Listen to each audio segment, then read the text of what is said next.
Driving out of this Ohio parking lot is a woman who just attended a church service with dozens of other people, including children. Can I ask you about your decision to go to church, to be inside that building? I wouldn't be anywhere else. Aren't you concerned you could infect other people if you get sick inside? No. People who don't go to this No. church. I'm covered in Jesus' blood. I'm covered in Jesus' But what blood. about other people who don't go to this church who you might encounter? All of these people go to this church. No, but you're going to be in places where other people I go to the grocery store every day. I'm in Walmart, What? Home Depot, all of those But you people. could get them sick from what happens in They the could church. get me sick, but they're not because I'm covered in his blood. Thank you very much. Well, you know what? We haven't tried it yet. Well, I've got Jesus' blood. We have his blood. Oh yeah, I feel the corona going away. The only way you beat beer is with wine. Corona got nothing on me, because I'm covered in his fucking blood.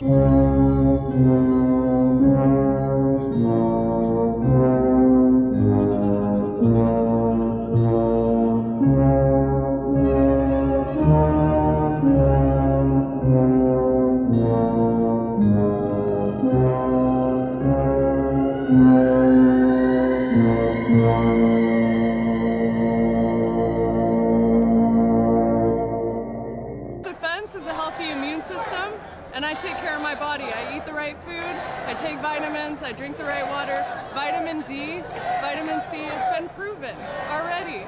So we have everything that we need. We don't need a vaccine. Oh, America.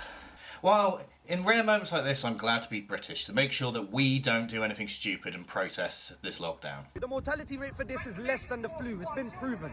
The test that they're using, it has an 80% false positive. This virus has never been proven to exist. The lockdown is a measure that's being used to control everyone, and it's not okay.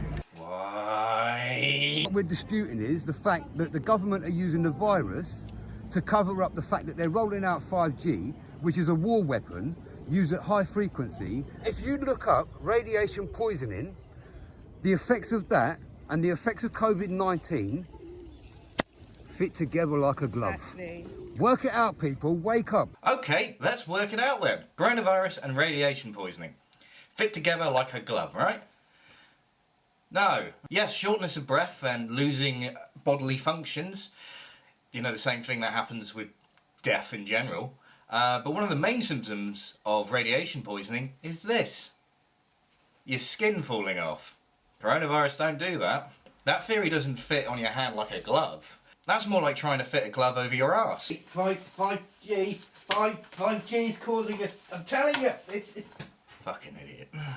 You don't lock the world up for a virus that has a mortality rate of less than 1%. Less than 1%. Alright, cool. Less than 1%? No. It's more like 1 to 2%. And if this thing mutates, it could be up to 40%. There's going to be probably more waves of this virus that will be reported. Whether the virus is real or not is another debate. It's about the tyranny and it's about where it's taking us. And people wonder why I drink so much during this pandemic. To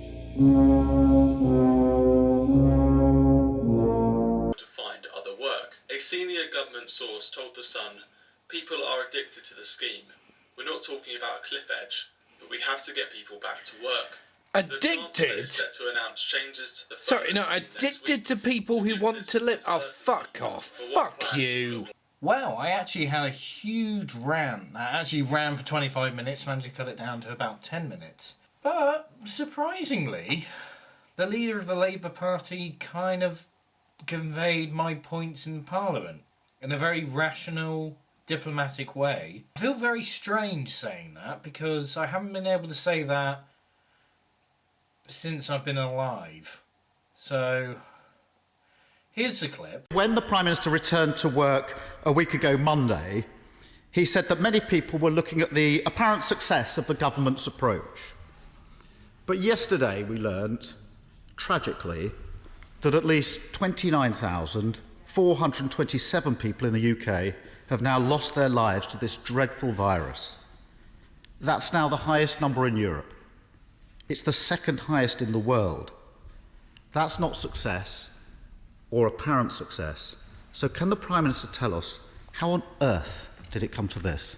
we've heard from Professor David Spiegelhalter and others that at this stage, I don't think that international comparisons and the data is yet there to draw the conclusions that we want. The argument that international comparisons can't really be made when the government's been using slides like this for weeks to do international comparison just really doesn't hold water.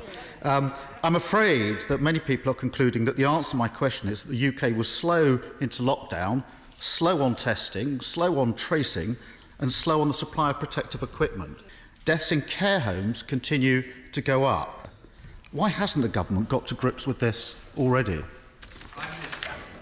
Well, actually, Mr. Speaker, I mean, he's quite right, of course, to look at the crisis in care homes, and he's absolutely right to say that there's an epidemic going on in care homes, which is something I bitterly regret. I can tell him, actually, that he's not right in what he just said about the state of the epidemic in care homes. As he looks at the figures, in the last few days, there has been a palpable improvement.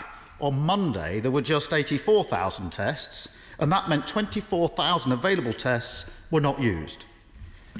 What does the Prime Minister think was so special about the 30th of April that meant that testing that day was so high? The ambition clearly is to get up to 200,000 a day by the end of this month, and then to go even higher. And as he knows and the whole House will know, testing, a fantastic testing regime is going to be absolutely critical.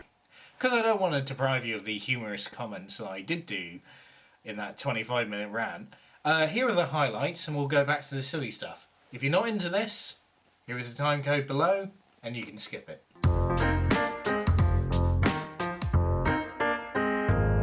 And why currently this week we are the second highest death rate in the entire world.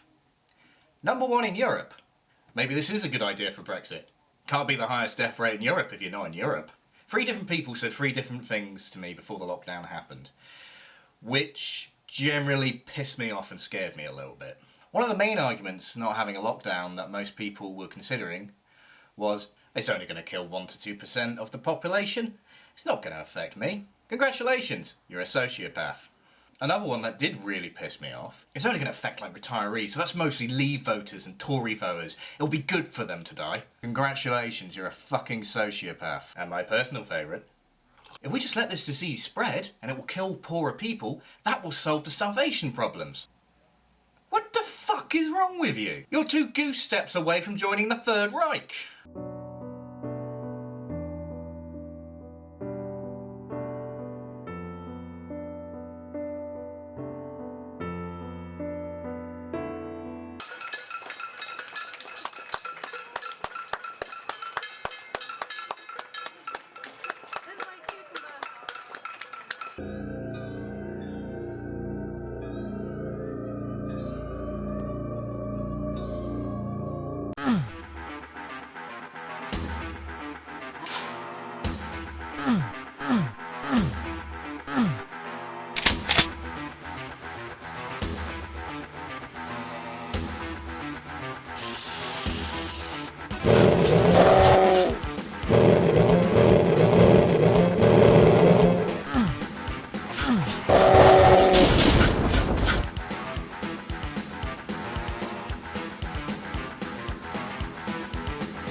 I think it's official. I've been playing too much Doom.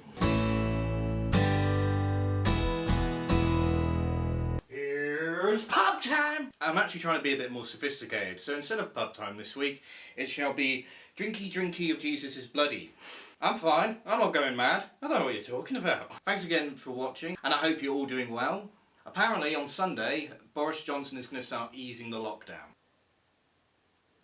Alright, I know this seems like good news, but a part of me is really worried. There's nothing more in this world I want right now for everything to go back to normal.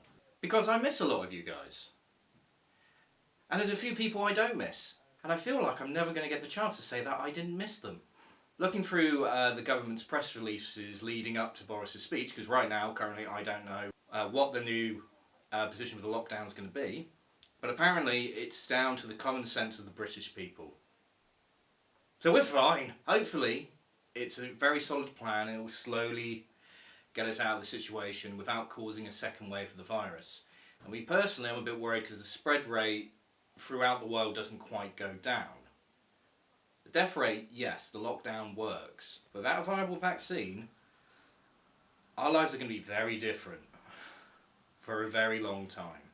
Because I don't like ending these things with a downer, here's one of my favourite silly jokes. Do you want to know why I hate campers? They're always fucking intense. Help me. So as always, stay safe and don't be a prick. Have a good weekend. And let's just hope there's no second wave of the, oh shit, they're back.